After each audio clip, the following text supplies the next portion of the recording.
Savitri was given a program and she has completed the journey. What is the path she has followed? It is the path of light, the path of seeking. Nowadays, paths are much in fashion.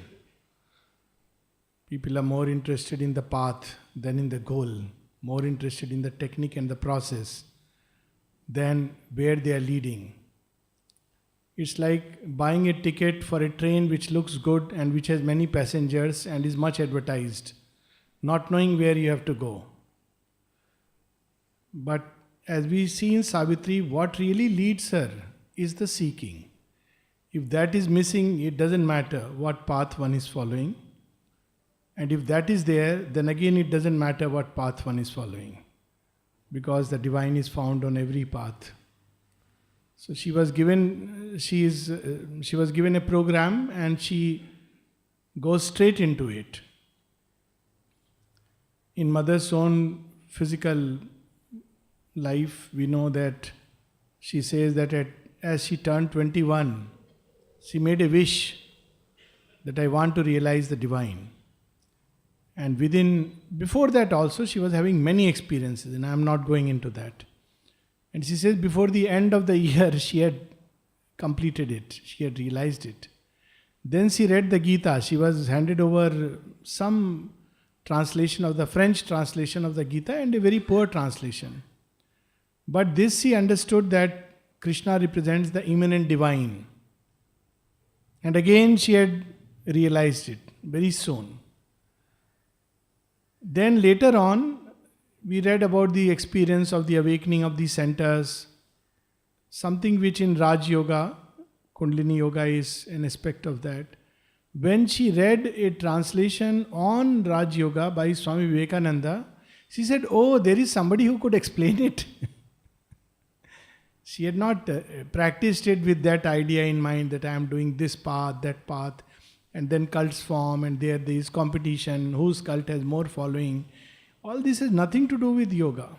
Yoga is about the fire in the heart, the seeking for the divine. And if that is there, any which way, he meets us. So that is what we see, Savitri carrying the fire in her heart, pushing further and further, deeper and deeper, not stopping at any halfway home of the spirit, not stopping at any experience, not resting at any stage, but going on and on till she discovers first her secret soul, and then she calls the mighty mother to take charge of her breath and speech and act. And she does come at her call, and her presence is established in her body, in her being, and takes control of all the centers from top to bottom, right into the nether parts. Her force, her Shakti comes streaming down. This is a marvelous transformation that she undergoes. And what more is left to be done? Now, in the next canto, we see something very interesting. How Sri Aurobindo, really it's perfection. He doesn't miss out anything. So, on page 473, we see in which season she has started the yoga. Now, Sri Aurobindo, will connect us. She had started as yoga in season when rain is beginning to recede. Page 473, the last few lines. The year now paused upon the brink of change. No more the storm sailed with stupendous wings, and thunder strode in wrath across the world. But still was heard a muttering in the sky, and rain dripped wearily through the mournful air, and grey, slow drifting clouds shut in the earth. So it's a rainy season when Savitri has started her yoga. In the traditional story, it took Savitri, in the Savitri Satyavan story from the Mahabharata legend, it took her 3 days. She accomplished the yoga in 3 days' time. But it's not called as yoga, it's called as vrat, a kind of special penance or practice she did. Now here, when we turn to the next canto, we see how Sri Aurobindo connects all this.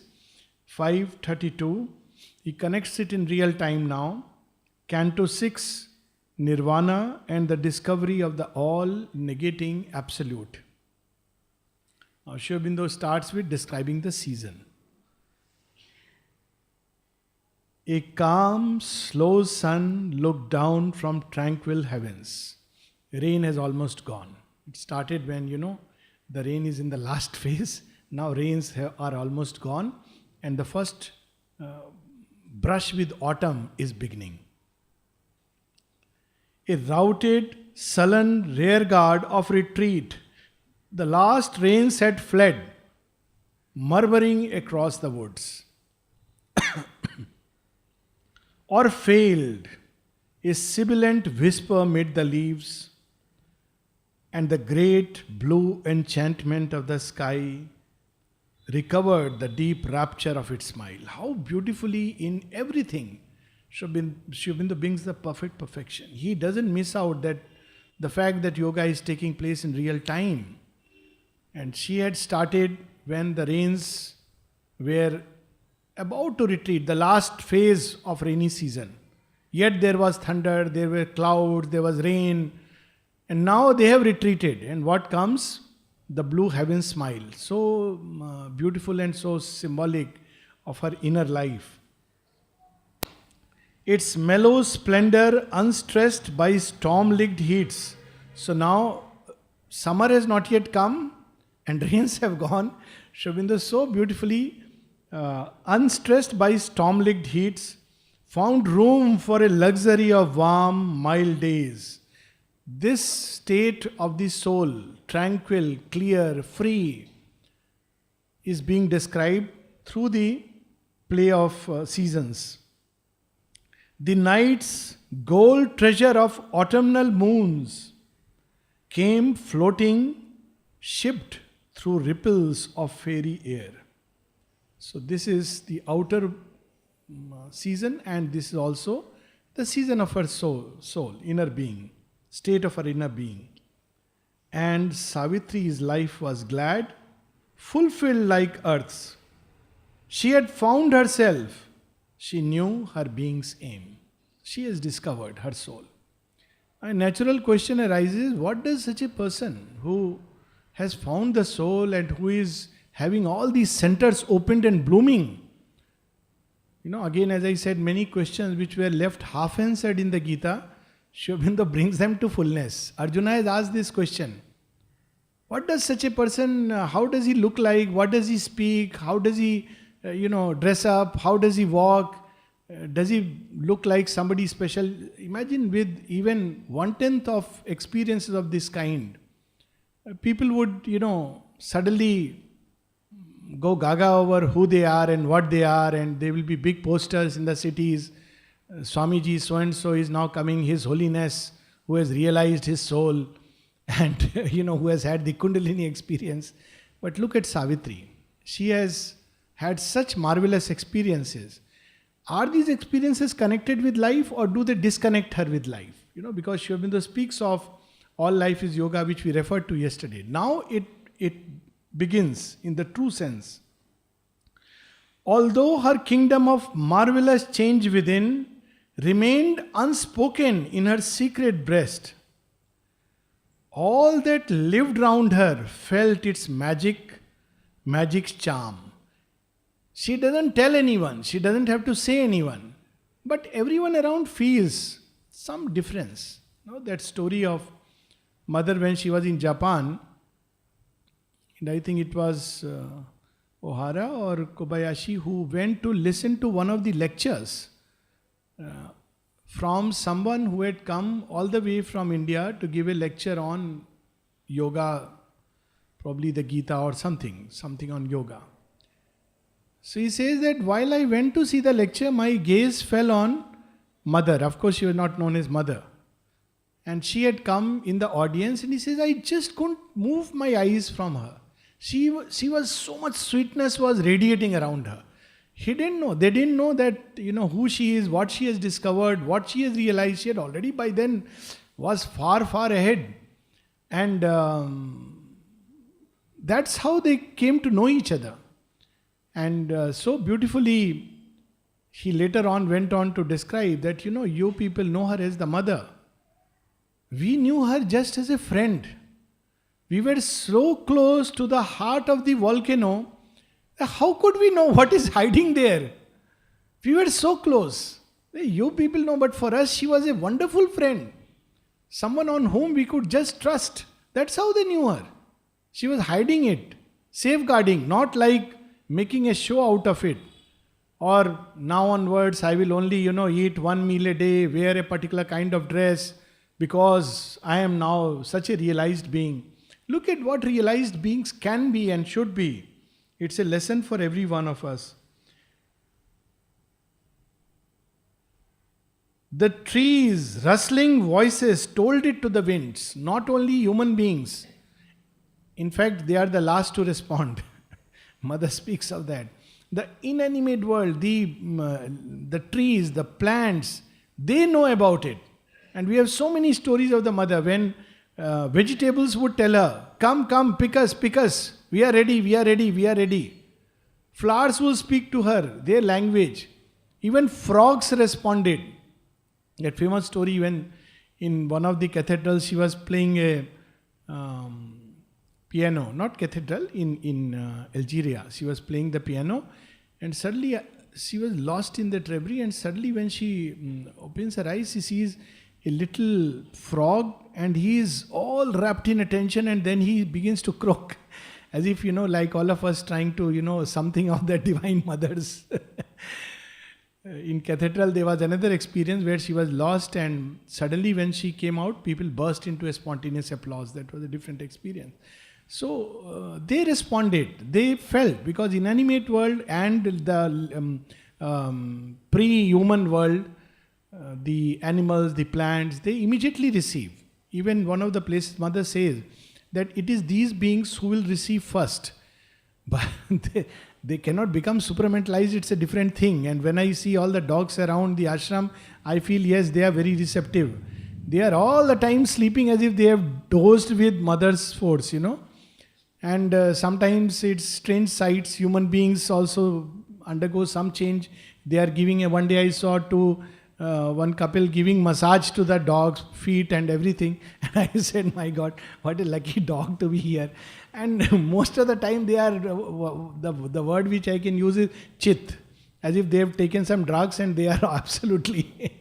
So they responded, the animal world and the plant world, the trees. So they whispered to the winds, oh, here is she. Here is the divine. They understand who she is.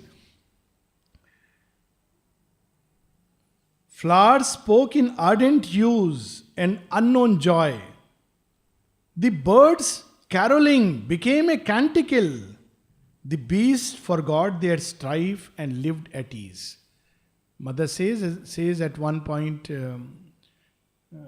that those who live in this consciousness, even wild beasts, they become tamed.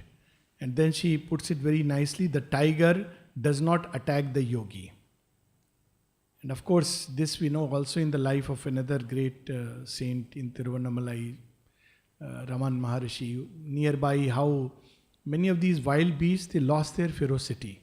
Now the problem is when people ask that, well, wild beasts lose their ferocity, what about human beings? Human beings are the more difficult nut to crack.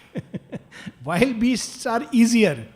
They respond. There are so many stories of mother with dogs and cats and how they responded.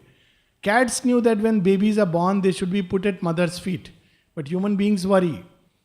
And dog knew how to, go every day and pick up basket of flour and go, and nobody would stop. It's just unimaginable. Imagine a dog entering the ashram and going upstairs with a basket of flowers for Sri Aurobindo. So, the beast forgot their strife and lived at ease, absorbed in wide communion with the unseen. The mild ascetics of the wood received a sudden greatening of their lonely muse. This is what happens even now, even though most of us may not see the mother and Sri Aurobindo. Just just near the samadhi. We cannot imagine. So many years. And yet we go there and go near there and we meditate. Suddenly there is a heightening, deepening and greatening of consciousness. How does it happen? We just cannot imagine. So ascetics who were in the woods, they also felt that suddenly our meditations have become deeper. Suddenly we feel an uplift of our consciousness. Why it is happening? Savitri is not saying a word. She is not going and giving talks on, the Bhagavad Gita and, starting a cult or becoming a guru. Just her presence is enough. And people feel it, like how Abdul Baha felt in Mother, that yes, she can take over the movement. Tagore felt. None of them knew what is in her heart. But they felt that here is someone who is so special. This bright perfection of her inner state poured overflowing into her outward scene, made beautiful, dull, common, natural things, and action wonderful, and time divine. So whatever she was doing, whether it was arranging the vases, whether she was eating, preparing a dish, anything, sweeping the floors, Mother was doing everything. When she came here also, she showed the way. Everything she was doing, and then sitting at the feet of Sri Aurobindo, arranging everything. All the boys in the house were living like a bohemian lifestyle, Nalnida recounts. And they were pretty arrogant that, somebody from Europe has come and, we have to change our lifestyle. He said, our individual freedom. Why should we change? They should change. Not realizing who has come in their midst. Mother never said who I am and, you people are so ignorant about me. She just went about cleaning the place and, sitting at Sri Aurobindo's feet.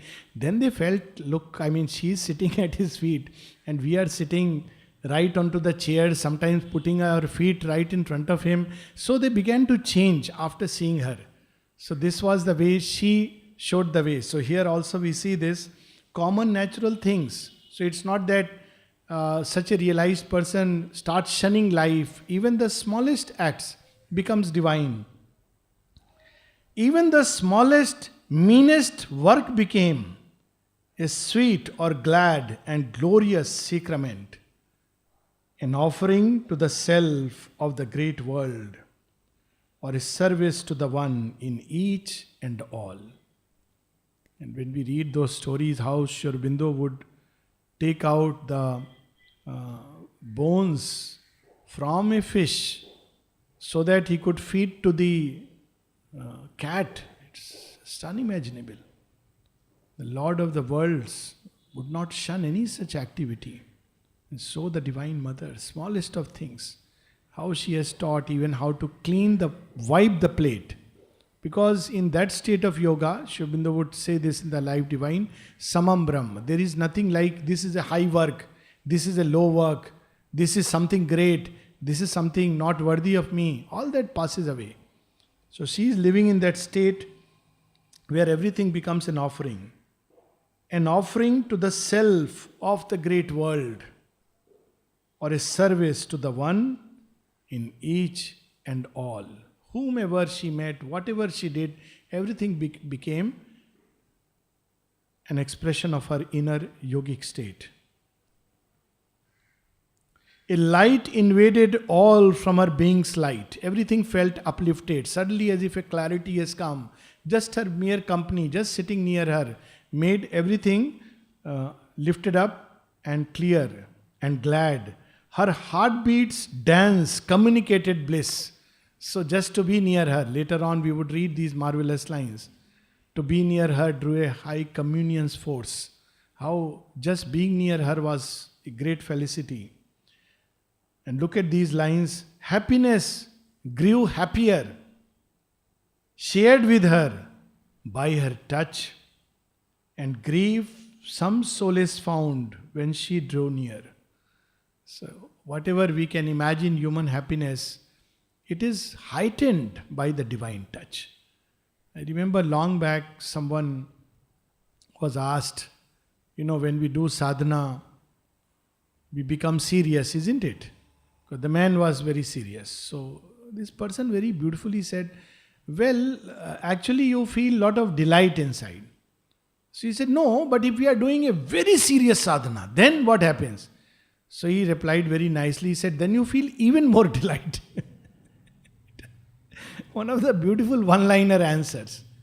Because you're coming close to the divine. This is a sign of being close to. His nature is delight. His nature is peace. How can anything take that away? The more we grow closer, the more we feel at peace and happy inside, and even a normal happiness that is uplifted to greater heights. A heart full of pain and grief finds solace by the touch. Happiness grew happier, shared with her by her touch, and grief some solace found when she drew near. Above the cherished head of Satyavan, she saw not now fate's dark and lethal orb, because now she is having another vision. Death doesn't exist. What is there? His whole future is bright ultimately. A golden circle round a mystic sun. Disclosed to her newborn predicting sight the cyclic rondure of a sovereign life. So what she is seeing when she looks at Satyavan, not the intervening death, but a perfect life, sovereign life, which is a fact, which ultimately he will lead. So she is just seeing that, because now everything is beautiful and harmonious and divine. Now you see, there is a whole side of creation which she has to deal with. But at this point of time, she is in that state of high joy and peace and bliss that comes from the divine presence. Inner visions and deep-etched veridical dreams, in brief shiftings of the future's heavy screen, he lay not by a dolorous decree, a victim in the dismal enter of death, or borne to blissful regions far from her, forgetting the sweetness of earth's warm delight, forgetting the passionate oneness of love's clasp, absolved in the self-wrapped immortal's bliss. Even her dreams are beautiful. Whatever she sees are wonderful things. Now it's very interesting that if you read the mother's later on dreams and visions, at one time she says, whole night I have been experiencing horror, nightmares, things as if the whole hell has burst forth. When the disciple complains, Mother, my nights are very heavy. She says, yes, my child, what do you see? He says, oh, it's a nightmare. I am seeing guns and this and that. Mother says, don't worry, I am also going through that. So sweetly she says, because now we'll see this comes later in Savitri's yoga and in everybody's yoga who are going through this process of change. Initially, there is a phase when everything is beautiful and divine, because the whole psychic life has stepped forward. So much so that all the darkness hides, as we have read, hides its shame in the subconscious dusk. It's gone there. It's not there. Everything is wonderful. So later on one has to deal with it, but that comes a little later. We should keep it for that. Always he was with her, a living soul. Does such a person love? Can there be any even something remotely called as a relationship? And yes, Sri Aurobindo says, yes, it's possible. There can be a psychic love. There is something like a psychic love. And it's independent of everything.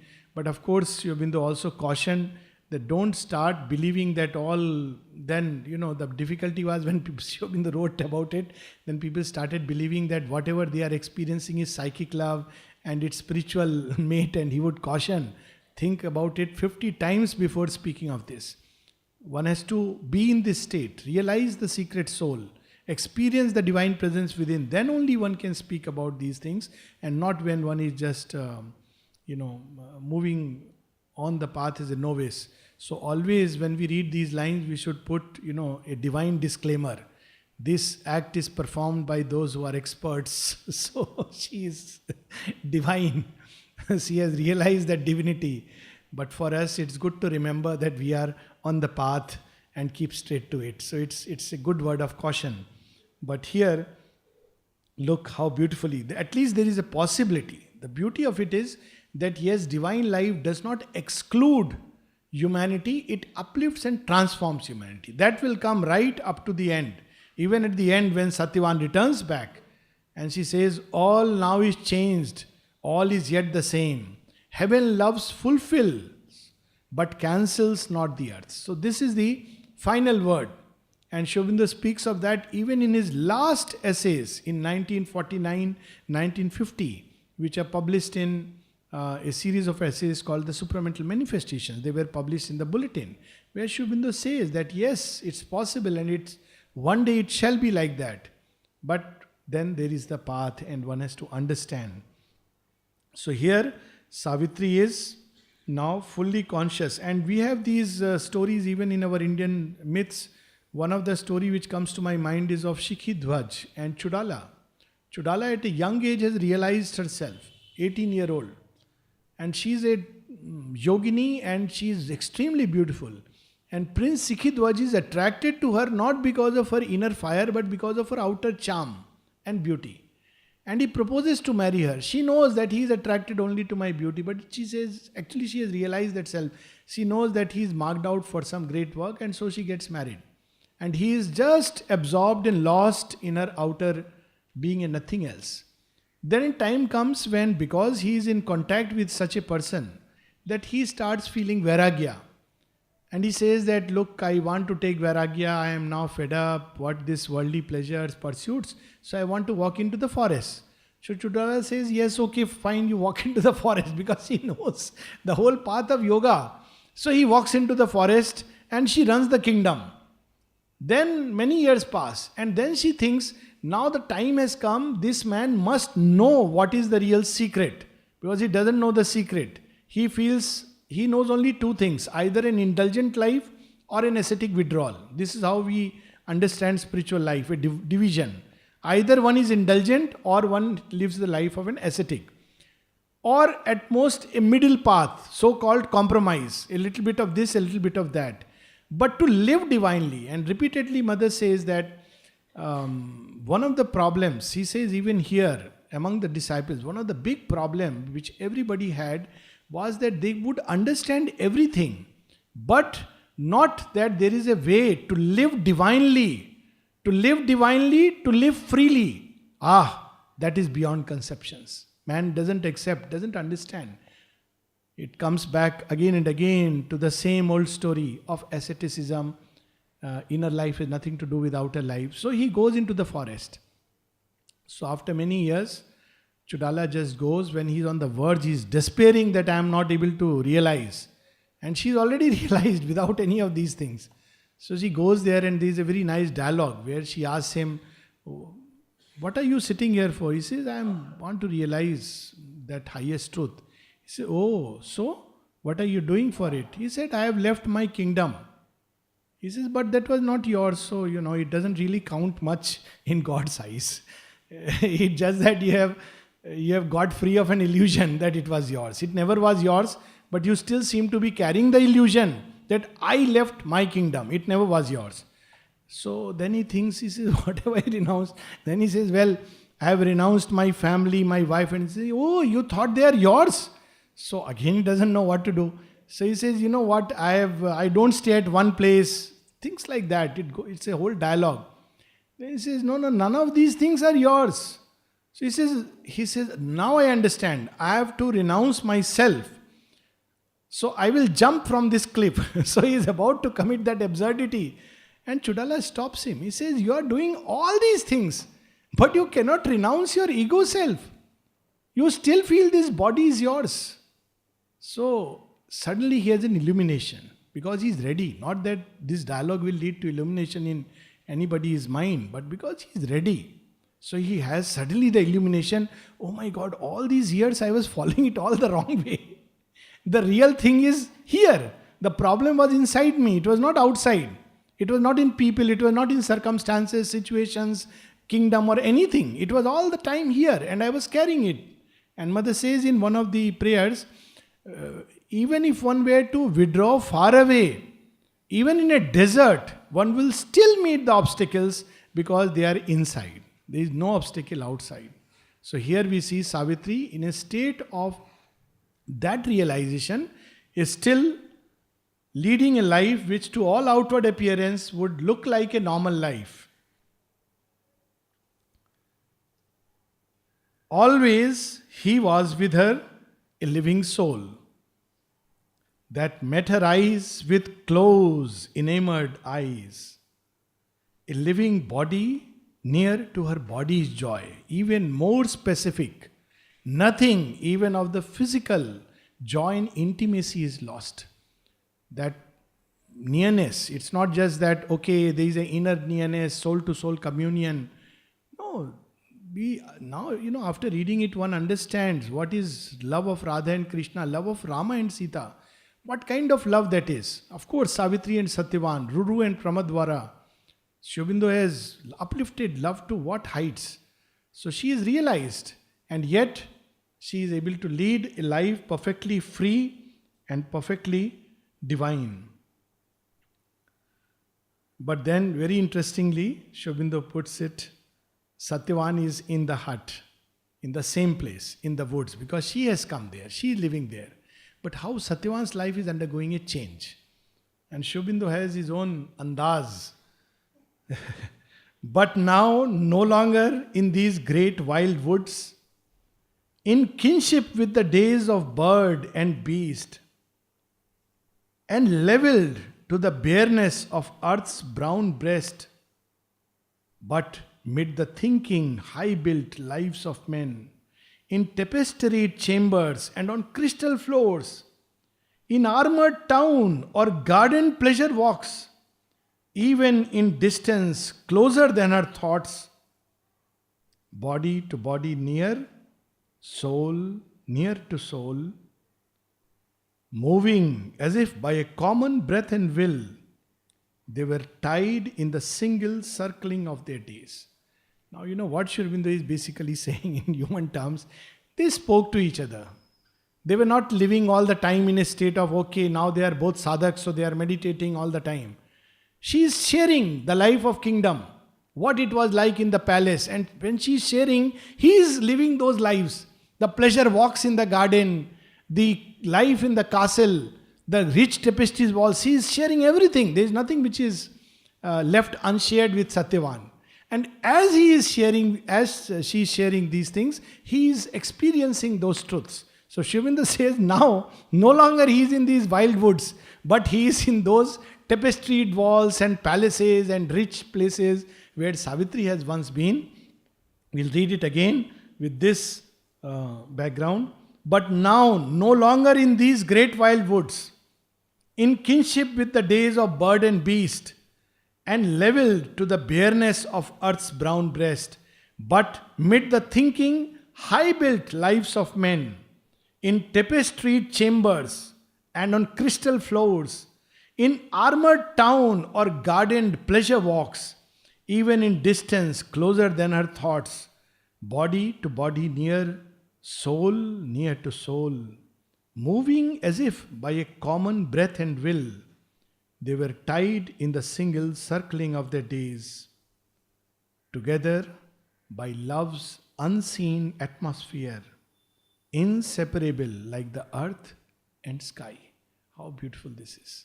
Now, we see when Satyavan and Savitri's marriage is described, again Sri Aurobindo speaks of something which in ancient literature would be called as Gandharva. There is no formal ceremony. When mother was asked in 70, what about Auroville? Do you prescribe the family system? Mother says, those who still need it, otherwise not necessary. What about marriage? Not needed. Those who love each other live together. Now, today we see the effect of those words, magical words. And when they don't love each other, they can move out. They have a freedom. And she said it is good for the girl because otherwise they don't want to live together, but they are caught up by the process of law. They can't live freely. Man can easily leave 3 times talak, talak, talak. But what does a woman do if love is gone? If she is being tortured, she cannot leave. She is bound, as the Gita says, by 1,000 bonds. That's how the Gita describes a woman's life. But the mother has changed that system. In days to come, people will live together because they are tied by a bond of love. That will be the only, and we see again here, they were moved by a common bond of love. Now, when she gave this message for Auroville, mother realized, is a way of saying that human beings will now turn it upside down and they'll say, sanction for all my, vital passions. So she called the person, said, wait, I'll give you another message. You please give it along with this one.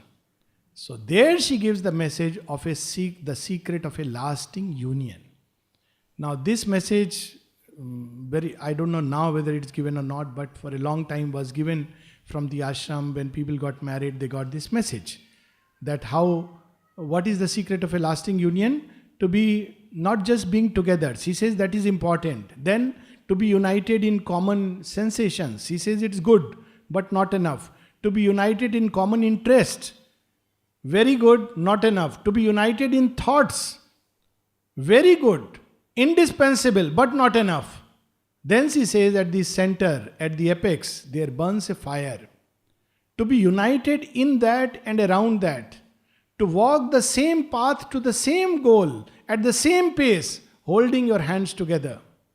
Look at these words. Same path, same goal, same pace. That is the secret of a lasting union, around the fire.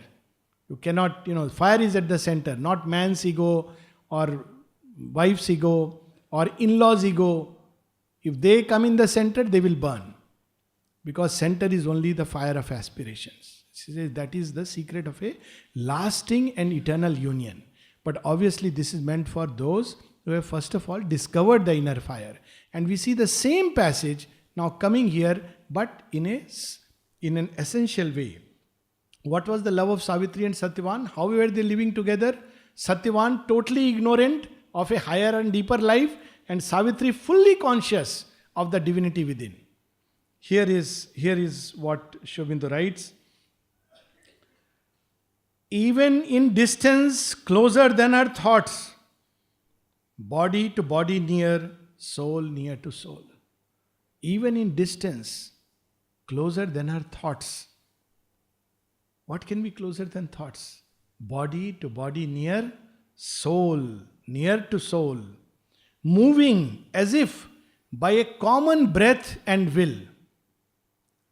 They were tied in the single circling of their days, together by love's unseen atmosphere. There was no legal patta, document, no registered marriage, no priest who has given a certificate that henceforth they are wedded man and wife. No ceremony, no proof, no evidence. But there was something unseen which had tied them together. It was love. Inseparable. Now again see how interesting. Inseparable like the earth and sky. How does Sri Aurobindo use this? They don't really meet. And yet they are always together. And there is a passage of Sri Aurobindo where we see this sense coming. He speaks about that don't discard the possibility of true love upon earth. And there he goes on to say that yes, there is a physical love, vital love, and most human beings mistake it for that.